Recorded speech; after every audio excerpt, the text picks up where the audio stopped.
پاکستان بھارتی مہاذرائی سے نمٹنے کے لیے مکمل تیار، حکومت اور فوجی قیادت کی سیاسی رہنماؤں کو in camera briefing, Noon league, peoples party, J U I اور ایم کیو ایم کی قیادت شریک، موجودہ صورتحال کے پیش نظر قومی سلامتی کے امور زیر غور۔ D G I S P R نے سیاسی قائدین کو پاک فوج کی تیاریوں سے آگاہ کیا، کہا پاکستان پرامن ملک اور خطے میں امن چاہتا ہے، جارحیت مسلط کی تو افواج پاکستان منہ توڑ جواب دینے کے لیے تیار ہیں۔ تحریک انصاف بریفنگ میں شریک نہیں ہوئی۔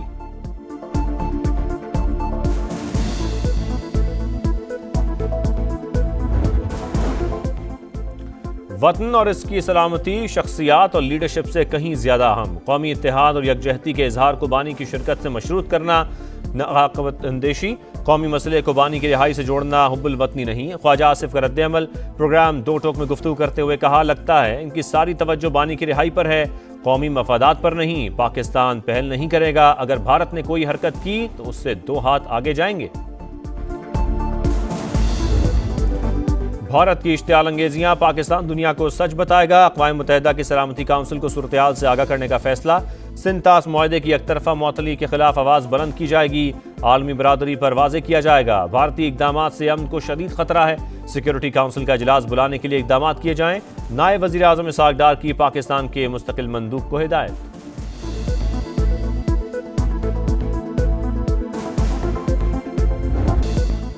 Pahalgam false flag operation Pakistan سے جوڑنے کی مذموم کوشش مسترد، پاکستان کی ایک بار پھر عالمی سطح پر شفاف اور غیر جانبدارانہ تحقیقات کی پیشکش، وزیر اعظم کا ملیشین منصب سے ٹیلی فونک رابطہ، خطے کی صورتحال سے آگاہ کیا، بھارت کے اشتعال انگیز رویے پر تشویش کا اظہار، شہباز شریف نے کہا پاکستان اقتصادی استحکام کی راہ پر گامزن، کسی تنازع میں الجھنا نہیں چاہتے، عالمی تحقیقات میں ملیشیا کی شرکت کا خیر مقدم کریں گے، پاکستان ہر قسم کی دہشت گردی کی مذمت کرتا ہے۔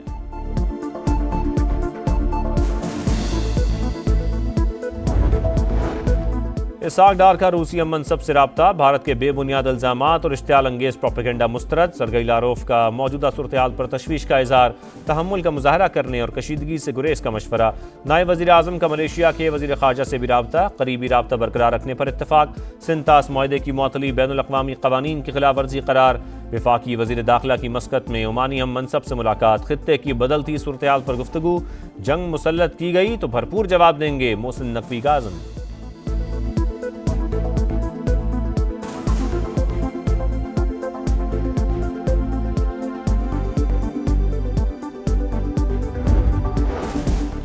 پاک بھارت کشیدگی، حکومت کا بڑا فیصلہ، پاکستان نے بھارت سے ہر قسم کی اشیاء کی درآمد پر پابندی لگا دی، نوٹیفیکیشن جاری، دیگر ممالک کی برآمدات جو بھارت کے لیے ہوں ان پر بھی پابندی عائد، وزارت تجارت کے حکام کے مطابق قومی سلامتی اور عوامی مفاد کے پیش نظر فیصلہ کیا گیا۔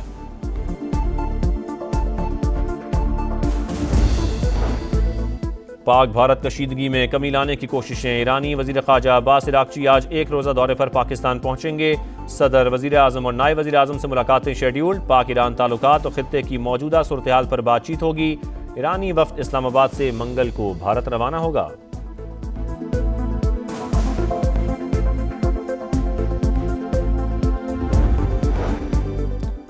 پاک بھارت کشیدگی، وزیر اعظم کی لیگی قائد نواز شریف کے ساتھ اہم بیٹھک، بھارتی فالس فلیگ آپریشن، آبی جارحیت، ملکی سلامتی سمیت اہم امور پر بات چیت، اسحاق ڈار اور مریم نواز کی بھی ملاقات میں شرکت، شہباز شریف نے موجودہ صورتحال میں حکومتی فیصلوں سے آگاہ کیا۔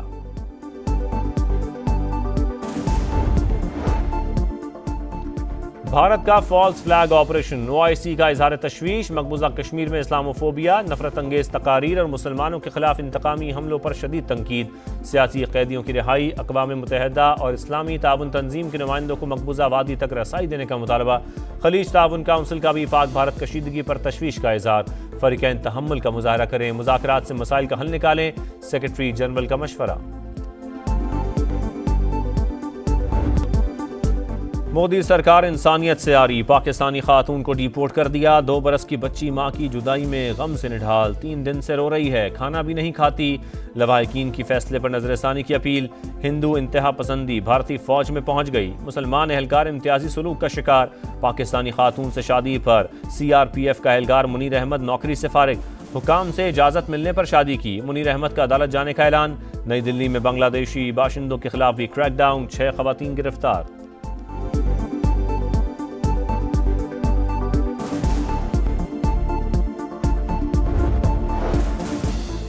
بی جے پی کی کشمیر پالیسی آمرانہ، آبادیاتی ایجنڈا مقبوضہ وادی کی شناخت کے لیے خطرہ، انٹیلیجنس کی ناکامیوں پر پردہ ڈال کر جنگی جنون کو ہوا دی جا رہی ہے۔ الجزیرہ ٹی وی نے پہلگام فالس فلیگ آپریشن کے ڈرامے کا پول کھول دیا۔ رپورٹ کے مطابق 1500 سے زائد بے گناہ افراد بغیر ثبوت زیر حراست، ظلم اور جبر سے بحران مزید سنگین ہو رہا ہے۔ انسانی حقوق کی پامالیوں پر عالمی برادری کی خاموشی تشویشناک قرار۔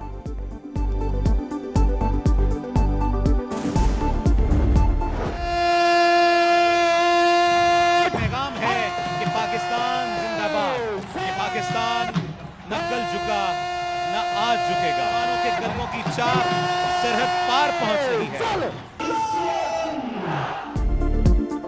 واہگہ بارڈر پر پاکستان زندہ باد کے فلک شگاف نعروں کی گونج، پرچم اتارنے کی پروقار تقریب، پنجاب رینجرز کے جوانوں کی پریڈ، دشمن پر لرزہ تاری، پاک دھرتی کے بیٹے دفاعی وطن کے لیے ہر دم تیار، مودی کو شوق ہے تو لڑ کر دیکھ لے، علماء کرام پاک فوج کے شانہ بشانہ، بھارتی الزامات کی مذمت۔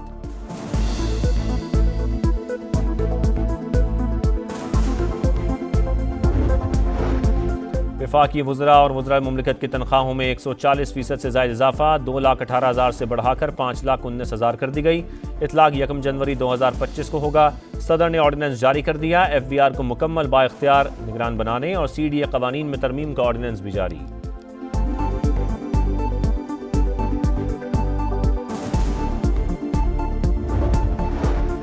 پنجاب، بلوچستان اور خیبر پختونخوا کے مختلف علاقوں میں بارش، لاہور، اسلام آباد، راولپنڈی، فیصل آباد سمیت کئی شہروں میں بادل برس پڑے، بھکر میں ژالہ باری، ایبٹ آباد، نتھیا گلی، ایوبیہ، کوہاٹ، سوابی میں بھی موسلا دھار بارش، کرک کے ندی نالوں میں طغیانی، 2 افراد ریلے میں بہہ کر جاں بحق، 24 گھنٹے تک وقفے سے بارش کا امکان، کراچی میں آج سے بارشوں کی پیش گوئی۔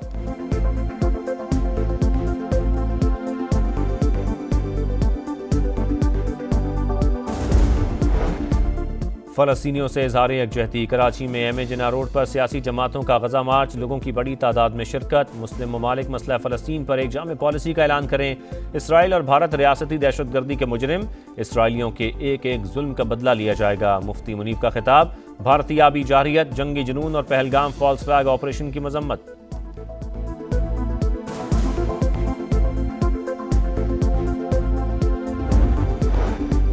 غزہ میں مزید قتل عام کا منصوبہ، اسرائیلی کابینہ نے ریزرو فوج غزہ بھیجنے کی منظوری دے دی، تربی کا حکم نامہ جاری، ٹینک فلسطینی علاقوں میں پہنچنا شروع، غزہ میں اسرائیلی طیاروں کی بمباری، 24 گھنٹوں میں 50 شہادتیں، القسام بریگیڈ کا جوابی وار، ایک اور اسرائیلی فوجی ہلاک، اسرائیلی وزیر اعظم کا یمن پر حملے کا اعلان، کہا صنعاء ایئرپورٹ کو نشانہ بنائیں گے، شام میں اسرائیل کے خلاف احتجاج۔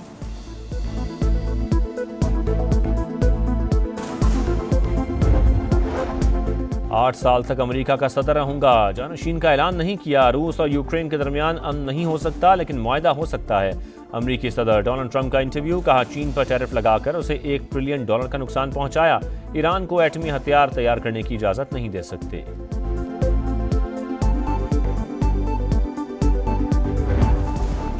اور پی ایس ایل کا مارکا، کراچی کنگز لاہور قلندرز کے خلاف 168 رنز کے ہدف کے تعاقب میں، قلندرز کی جانب سے محمد نعیم نے 65 رنز کی برق رفتار اننگز کھیلی، فخر زمان نے 51 رنز بنائے۔